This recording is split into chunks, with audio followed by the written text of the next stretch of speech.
last Thursday, immigrants throughout the United States decided to miss a day of work in order to protest and make it very apparent that immigrants actually provide a lot of value to society. It was the Day Without Immigrants protest, and essentially what they're saying is, hey, we're immigrants and you think we're worthless, so why don't we skip work for a day and you can see how much it actually disrupts your life.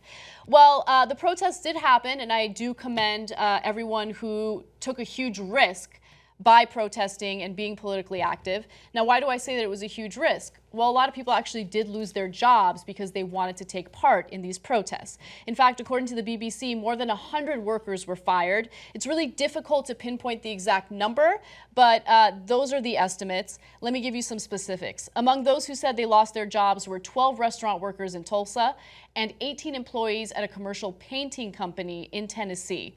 Now, there were also 30 bricklayers who were fired in Colorado, and the CEO of the company that employed them essentially said that, hey, he warned them, you want to be politically active, you want to miss a day of work, well, there are consequences. In fact, let me give you his exact quote. He says, they were warned, if you do this, you're hurting the company, and if you go against the team, you're not a member of the team.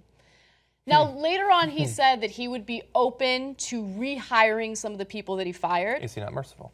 Yeah, but I do think that this kind of opens up an interesting conversation, because these are private businesses. They have all the right in the world to go ahead and fire people if they don't follow suit with whatever the rules are.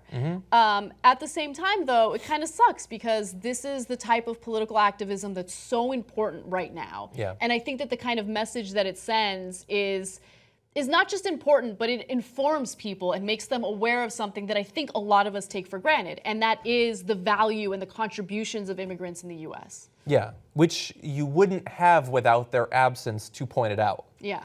Yeah, and it's great that they did it, and we're going to get into some other elements of this a little bit later on.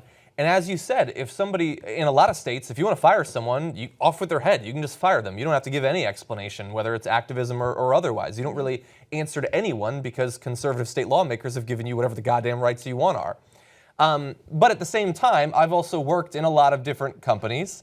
I've worked in crappy little restaurants and stores in the mall and tiny little places where I had no special skills and I was easily dispensable. And yet I know that the vast majority of people who don't show up one day don't get canned instantly if there isn't another reason that they want to do it. And again, they can do it for whatever ridiculous, bigoted reason they want to do it, but we are able to question their actions. And as you pointed out, this is political expression, it's activism, it is speech under the definition set forth by the Supreme Court. Now, these are private businesses. This isn't the government. Right. And so the First Amendment really has nothing to do with this.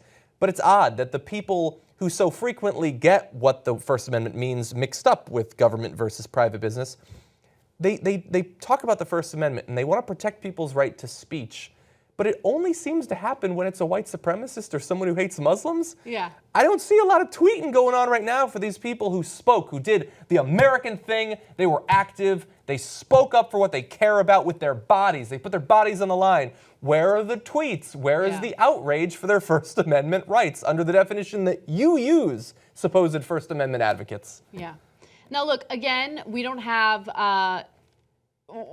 accurate numbers in terms of how many people got fired as part of these protests, but we do know the number is around 100. And so I want to put things in perspective.